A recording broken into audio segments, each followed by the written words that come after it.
নমস্কার প্রিয় দর্শকবৃন্দ, আজ আমরা জানব এক গভীর রহস্য, এমন এক রাতের কথা যে রাতে অন্ধকার নিজেই আলোককে জন্ম দেয়, যে রাতে ধ্বংসের মধ্যেই লুকিয়ে থাকে মুক্তি। আজ আমরা জানব সেই শিব চতুর্দশীর মাহাত্ম্য এবং কেন এই তিথি মানব জীবনের জন্য এত গুরুত্বপূর্ণ। শিব চতুর্দশী জিনিসটাই বা আসলে কী?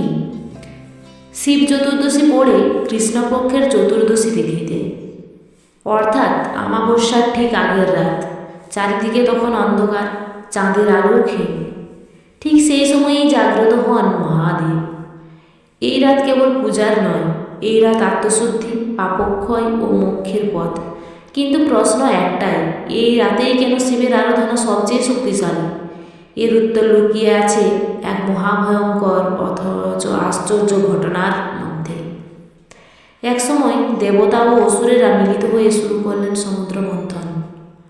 লক্ষ্য একটাই, অমৃত অর্থাৎ অমরত্বের পানীয়।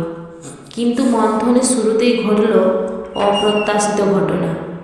সমুদ্রের গর্ভ থেকে উঠে এলো বিষ, এমন ভয়ঙ্কর বিষ যার এক ফোঁটায় ধ্বংস হতে পারে ত্রিলোক। দেবতা আতঙ্কিত, অসুরও ভীত, সমগ্র সৃষ্টি কাঁপছে। সবাই ছুটে গেল একমাত্র আশ্রয়ের জন্য, দেবাদিদেব মহাদেব শিবের কাছে। তিনি সব কথা শুনে মহাদেবের ধ্যান ভাঙালেন।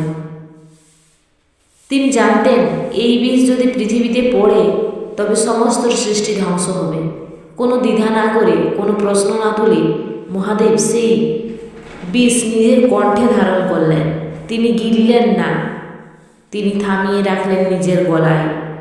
সেই মুহূর্তে তার কণ্ঠ নীল হয়ে গেল, তাই তিনি পরিচিত হলেন নীলকণ্ঠ মহাদেব নামে। বিষের প্রভাবে মহাদেব অচেতন হতে লাগলেন। তখন দেবতারা সারা রাত জেগে রইলেন।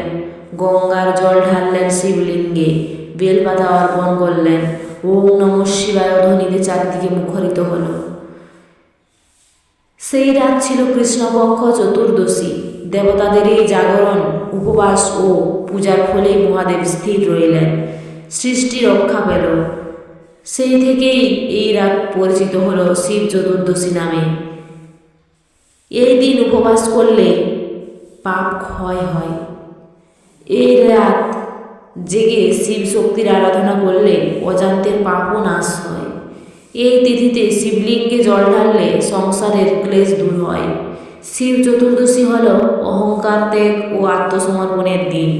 মহাদেব আমাদের শেখান, নিজের কষ্ট নিয়ে অন্যকে রক্ষা করাই সত্যিকারের দেবত্ব। ভক্তেরা বলেন এই রাতে শিব ঘুমান না, তিনি ভক্তের ডাক শোনেন। যে কাঁদে তার দুঃখ লাঘব করেন, যে চুপ থাকে তার অন্তরের আরতি বোঝেন, যে কিছু চায় না তাকে সব দেন। শিব চতুর্দশী কেবল একটি তিথি নয়, এটি একটি চেতনার রাত। এই রাত আমাদের শেখায়, অন্ধকার যতই গভীর হোক, বিশ্বাস থাকলে মহাদেব পথ দেখান। ওম নমঃ শিবায়। ভিডিওটি যদি ভালো লেগে থাকে লাইক করুন, শেয়ার করুন, আর এমনই আরও ঘটনা শুনতে চ্যানেলটি সাবস্ক্রাইব রাখুন। জয় মহাদেব। ওম নমঃ শিবায়।